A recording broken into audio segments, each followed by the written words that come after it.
The Awakening. The vast expanse of the Milky Way had been divided and conquered long before humanity took its first tentative steps into space. Ancient civilizations measured their histories in millions of years, their technological achievements so advanced they seemed like magic to the human observers who finally reached beyond their solar system. The Galactic Hegemony, a coalition of the 7 eldest species, maintained order through technological superiority and numbers. Humans were merely the latest curiosity, primitive apes who had somehow managed to achieve faster-than-light travel. Commander Elena Reyes stood on the observation deck of the UES Pathfinder, Earth's flagship explorer vessel, watching as the massive Torian mothership descended toward the diplomatic meeting point on Titan.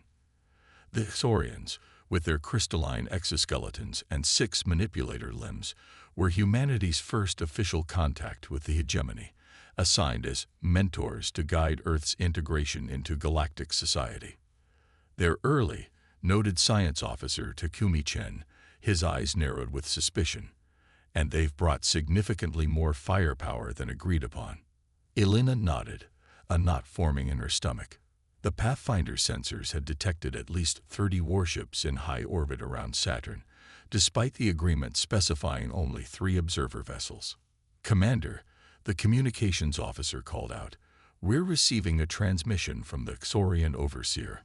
The holographic display flickered to life, revealing Overseer Zalthux, his crystalline face refracting light in patterns the human eyes found disorienting.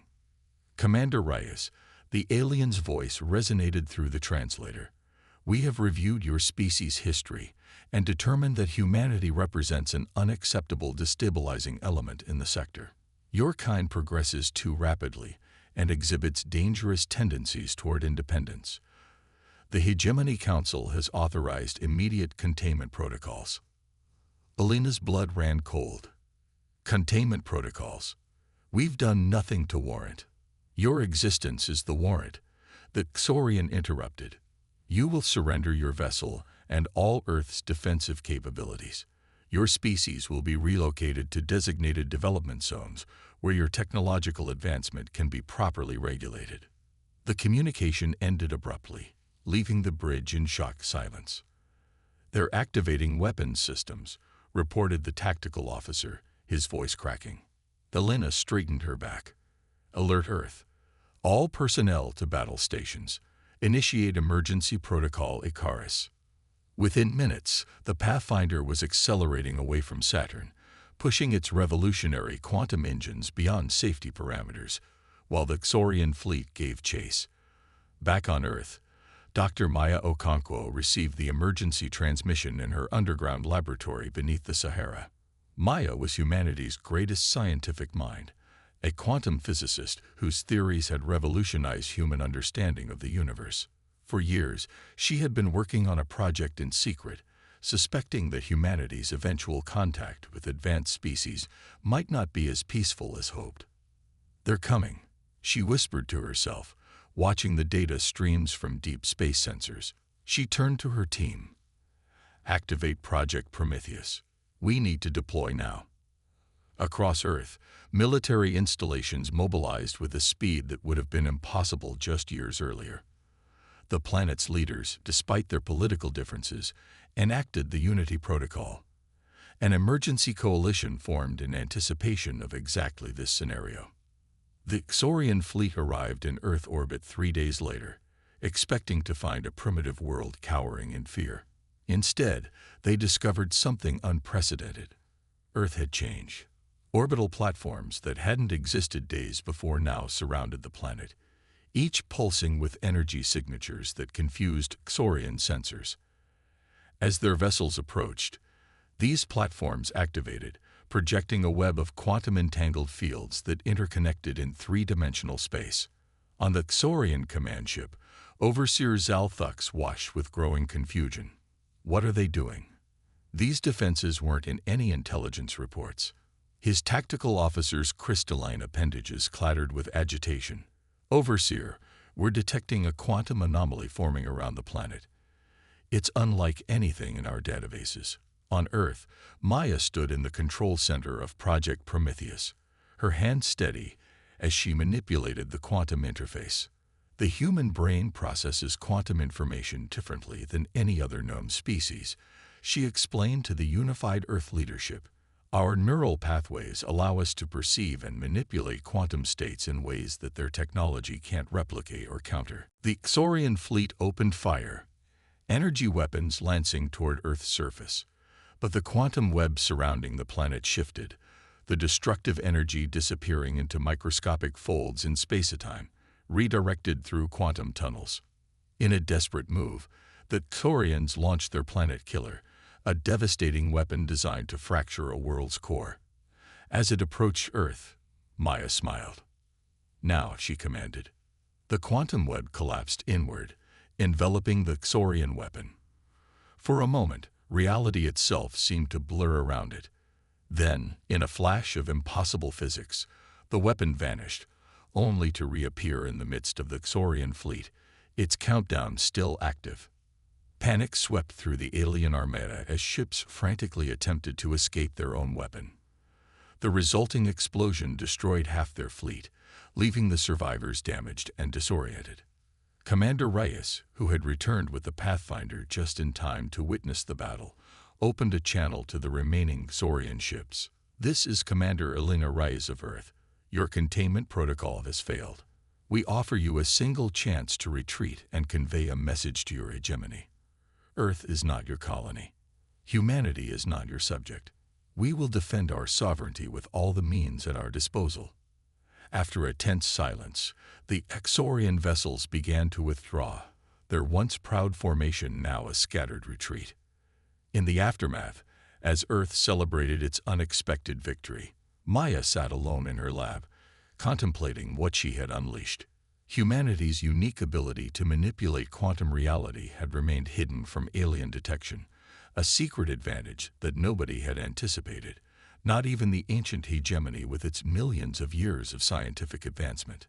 "You realize what this means," Elena said, joining Maya at her observation window overlooking the Sahara.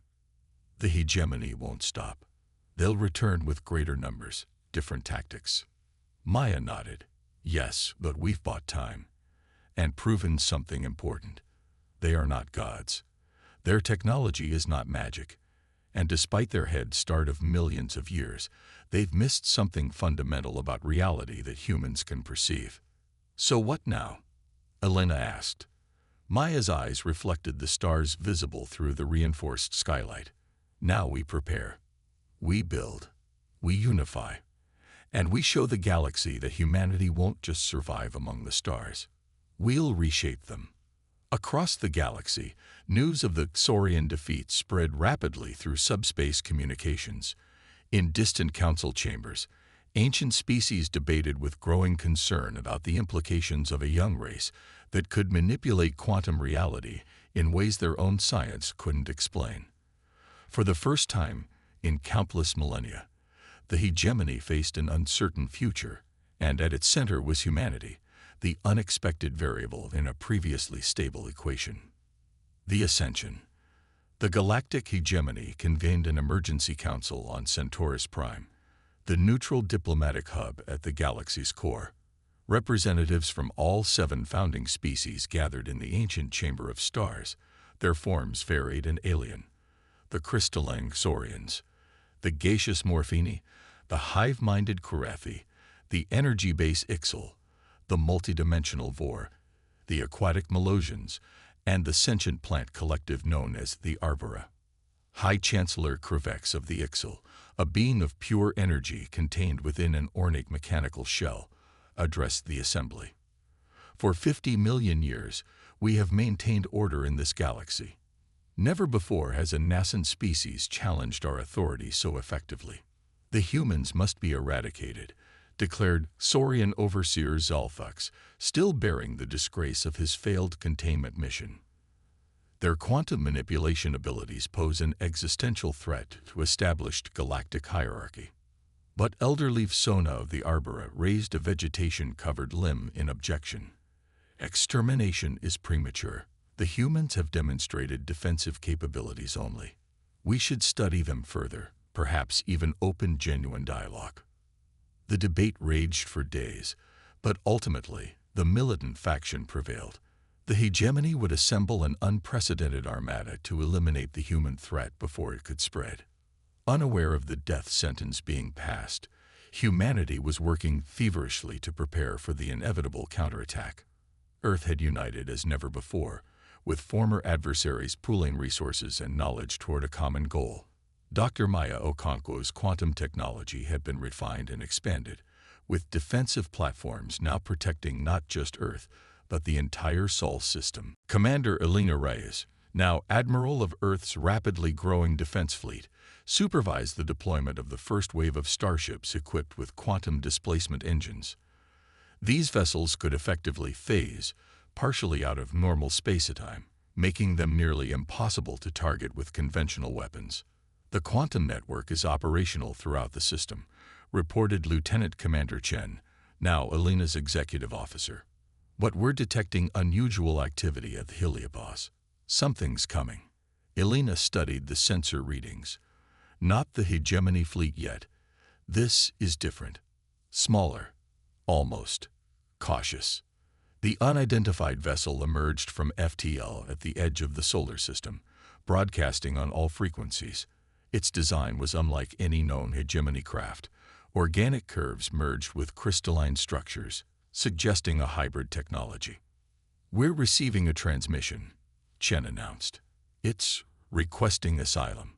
The visitor was Malavek, a rogue scientist from the Korathi hive. Unlike most of her species who shared a collective consciousness, Malavek had developed individual awareness, a heresy in Korathi society. She brought alarming news. The hegemony was marshaling the largest military force in its history, combining technologies from all 7 elder races to create weapons specifically designed to counter human quantum manipulation. "But I also bring knowledge," the insectoid being explained in the secure conference room deep beneath Geneva. "In my research, I discovered references to an ancient civilization that predates even the hegemony, beings the eldest races call the predecessors. They possess technology that manipulated reality itself, and there are indications they had a special connection to your world." Maya's eyes widened. "Where can we find this technology?" "The hegemony has suppressed all knowledge of the predecessors for millions of years," Malavek explained, her compound eyes reflecting the room's light. "But my research points to a facility hidden in what you call the Boots Void, a region of space artificially emptied to conceal something of immense importance. The journey to the Boots Void would be perilous, billions of light years across hostile territory with the hegemony hunting them. But humanity had no choice. Admiral Rice assembled a stealth expedition, with Earth's 3 most advanced quantum ships, led by her flagship, the UES Defiant, alongside Dr. Maya and the defector Malavek. They ventured into the unknown. The mission nearly ended before it began. At the galaxy's edge, a Vor patrol detected their quantum signature, triggering a pursuit through a nebula that destroyed one of the human vessels. But the incredible happened when the Defiant was cornered by hegemony forces. A small fleet of unknown design intervened, providing cover for the humans to escape. Their saviors called themselves the Coalition of Free Species, dozens of younger races who had secretly resisted hegemony dominance for centuries. Their leader, Captain Zarin of the Avian Turina, explained, "We have watched your conflict with great interest. Any enemy of the hegemony is a potential ally to us." With the Coalition's help, the Defiant reached the edge of the Boots Void, an eerie, empty expanse of space covering hundreds of millions of light years. At its very center, they discovered what appeared to be a small, unassuming asteroid. But scans revealed its impossible truth. The interior space of the asteroid was exponentially larger than its exterior dimensions. It's folded through multiple dimensions, Maya breathed, staring at the readings.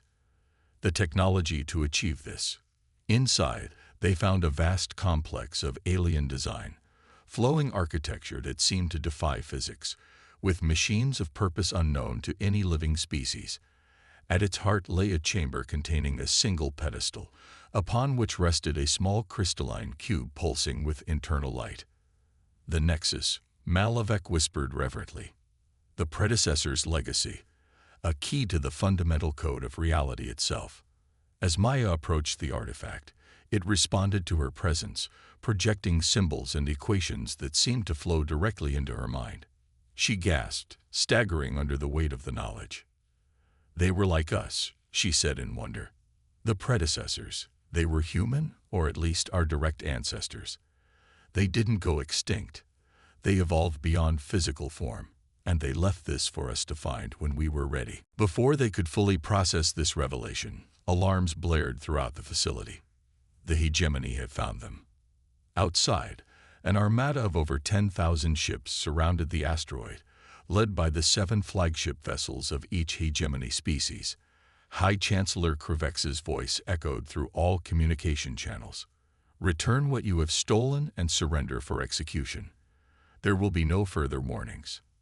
Admiral Rise looked to Maya, who stood transfixed by the Nexus, her eyes reflecting its pulsing light.